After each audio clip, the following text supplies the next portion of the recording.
Ritana ria gicigo kia Western kunyitana na kugia na mwario muteti-ini wa gibũrũri nĩrĩthiĩte na mbere na kũiyũkio nĩ atongoria a ngathĩ ciothe gĩcigo-inĩ gĩkĩ.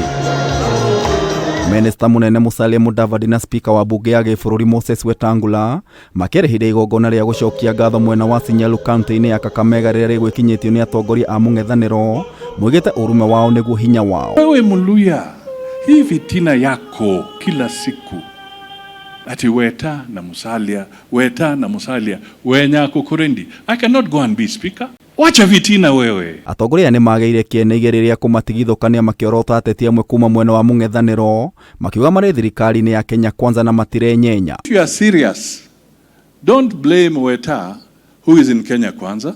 Don't blame Musalia who is in Kenya Kwanza. If you think you are ready for the presidency, go for it. But don't say that sisi tunakuzuia, hatujazuia mtu.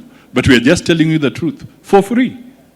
Kwamba, is it really realistic that utaweza William Ruto in 2027? Ũrũmwe ũyũ nĩ ũnyitĩtwo mbaru nĩ gavana wa Kakamega Fernandes Baraza na mũrũnawe wa Bungoma Kenneth Lusaka hamwe na kĩhĩri kĩa ambunge arĩa mauma igongona-inĩ rĩrĩ. Waheshimiwa wenzangu, ningeomba Rais Ruto yeye kama president ndio mtu wa kwanza kushikilia mambo ya miwa kwa kifua yake. I believe and trust that Ruto is going to deliver. Hii mambo ya bei ya mafuta ni mambo ya Ukraine kule na imeaffect dunia mzima. Ciĩgiĩ ũtongoria wa bũrũri atongoria nĩ morĩte a Kenya manyite mbaru President William Ruto kuona arĩ na mũbango na kĩoneki gĩa bũrũri makĩria kũhũthia gharama ya mũtũrĩre. Mimi nawasihi kwamba tuwe kitu kimoja, and let us stand with William Samoei Ruto. He means well for this country. It is not going to be a walk in the park. It will be a long journey, but we shall overcome the challenges, and this country is going to be better and better, and the future of Kenyans is bright. Na nimesunguka hii Western polepole nikiangalia vile watu wamelima. People are weeding the second crop ya mahindi mwaka huu.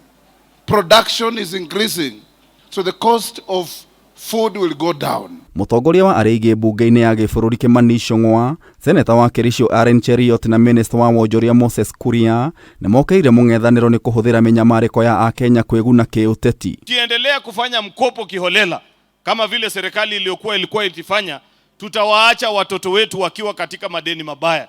Kwa hivyo ni afadhali sisi kama wazazi tufunge mshipi, tujikaze kidogo kwa karibu muda mchache tu hapa mbele, na nchi yetu tuweze kuwapatia watoto wetu na vizazi ambavyo vinakuja nchi ambaye haina madeni, nchi ambaye inanawiri, na nchi ambaye uchumi yake iko kwa kisawasawa. The challenges that bedevil our country today, not just the cost of fuel, but the high cost of living, cannot be solved through opportunism.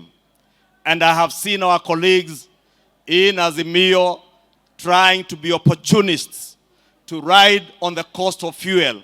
That is not a Kenyan issue, that is a global issue. Ripotera Kameme TV, Geta Getau wa Wajiko.